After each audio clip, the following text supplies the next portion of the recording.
Assalamualaikum warahmatullahi wabarakatuh. Selamat datang di perkuliahan eh, Hukum Keuangan Negara dengan saya sendiri, Beta Ramasari. Jadi pembahasan kali ini kita membahas tentang masalah inflasi dalam hukum keuangan negara.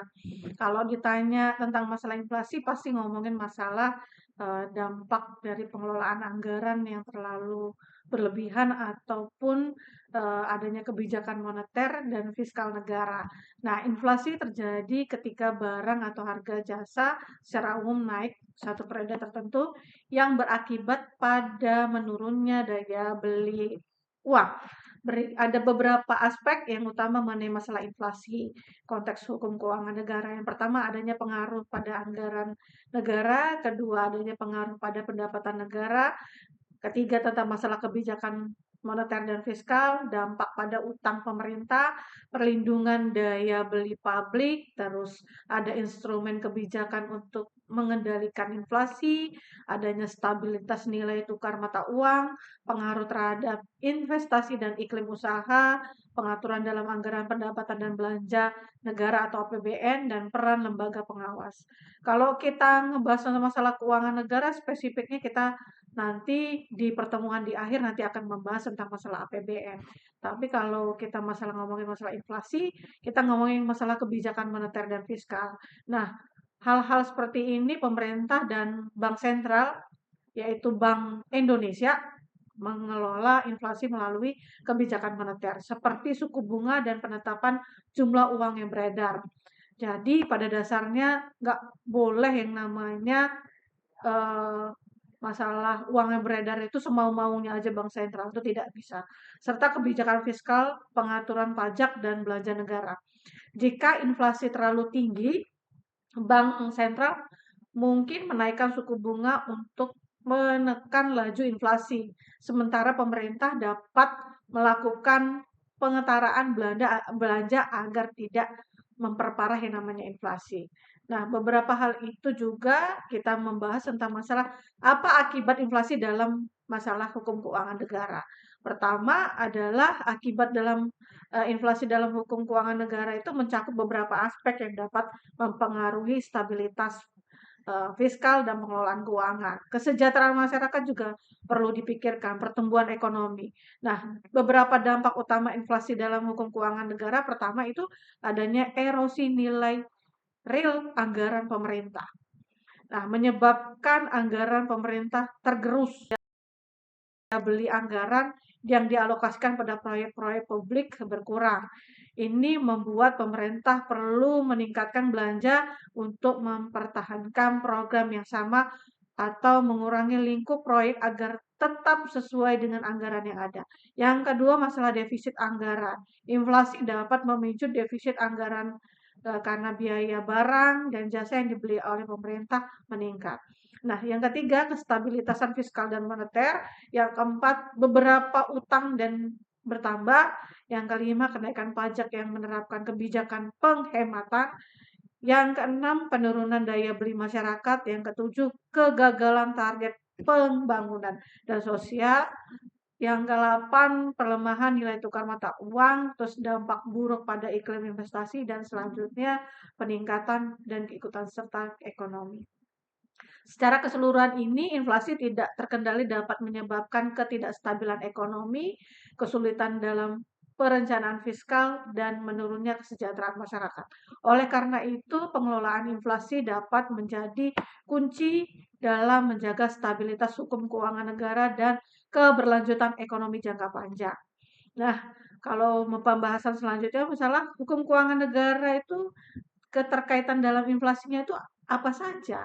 Hukum keuangan negara dan inflasi memiliki keterkaitan yang erat karena hukum keuangan negara itu mengatur bagaimana negara mengelola pendapatan, pengeluaran, dan kebijakan fiskal untuk menjaga stabilitas ekonomi, termasuk dalam upaya pengendalian inflasi. Keterkaitan utama antara hukum keuangan negara dan inflasi yang pertama tentang pengaturan anggaran negara untuk stabilitas ekonomi, kebijakan fiskal sebagai alat pengendali inflasi, pengelolaan utang negara dan dampak terhadap inflasi, pengaturan penerimaan negara dan pajak, perlindungan daya beli masyarakat, dan stabilitas harga dan pengendalian ekspektasinya inflasi.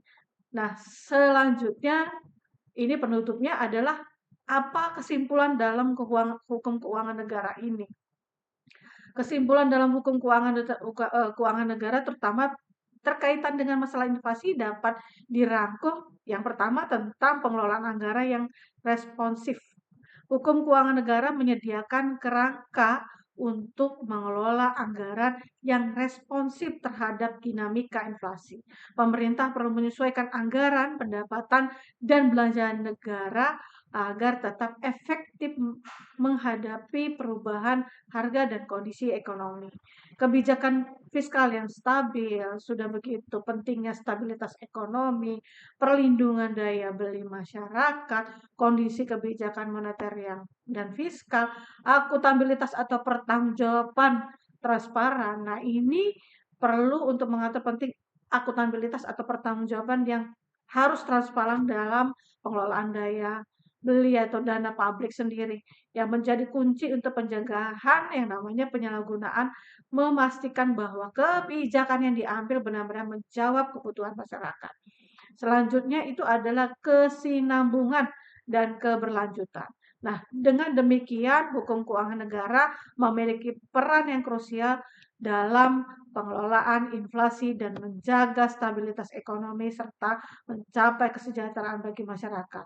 Pengelolaan yang baik dan responsif terhadap inflasi akan mendukung pertumbuhan ekonomi yang berkelanjutan dan menciptakan lingkungan yang lebih stabil dan bagi seluruh warga negara Indonesia. Nah, ini pada dasarnya sudah ganti presiden, sudah ganti kebijakan yang dulu Menteri Keuangan itu uh, tidak langsung ngasih komando dari presiden, sekarang sudah diambil alih atau bukan diambil alih, pada dasarnya sudah jadi satu komando dari presiden. Apapun yang terjadi, hal-hal seperti tentang perekonomian ini mudah-mudahan ke depan ya perekonomian Indonesia akan tetap stabil dan makin maju lagi. Nah, bagi mahasiswa yang ingin bertanya secara langsung tentang masalah inflasi, bisa langsung ke kontak yang sudah ada di Spada. Kita bahas lebih lanjutnya lagi nanti masalah inflasi kalau kita mengadakan luring. Pada dasarnya hukum keuangan negara itu beberapa hal yang harus dipahami di Undang-Undang Nomor 17 Tahun 2004 sendiri tentang masalah keuangan negara. Kalau semester 5 sudah dapat hukum pajak, semester 3 belum dapat hukum pajak. Nah, hal-hal seperti ini seharusnya mahasiswa sudah bisa memahami ruang lingkup hukum keuangan negara pada Undang-Undang 17 tadi yang saya sebutkan. Mahasiswa harus memahami lebih lanjut lagi tentang masalah keuangan negara. Rentetan hal-hal di dalam keuangan negara nanti akan diakhiri dengan adanya materi tentang masalah APBD, anggaran pendapatan belanja daerah, dan anggaran pendapatan belanja negara yang harus berkesinambungan karena memang pemahaman tentang masalah keuangan negara itu semakin melebar, semakin banyak. Bukan saja kita membahas masalah undang-undang, tapi rentetan-rentetan tentang masalah keuangan negara itu semakin banyak nanti. Mahasiswa yang belum mengerjakan kuis, untuk pertemuan selanjutnya itu akan tetap saya akan nilai walaupun terlambat. Banyak sekali mahasiswa yang WA saya, "Bu, ini saya terlambat mengirim kuis dan segala macam," akhirnya mengirim lewat WhatsApp. Saya tidak akan merespon melewati WhatsApp karena tidak semua apa yang di WhatsApp itu selalu saya buka. Jadi lebih baik di Spada itu walaupun sudah telat akan terlihat jelas nanti menit keberapa, jam keberapa, atau detik keberapa si mahasiswa akan mengirim tugasnya. Jadi tetap dikirim lewat Spada sebagaimana yang sudah saya instruksikan dari awal. Sampai jumpa lagi mahasiswa semester 3 dan 5 di materi selanjutnya. Saya tutup. Wassalamualaikum warahmatullahi wabarakatuh.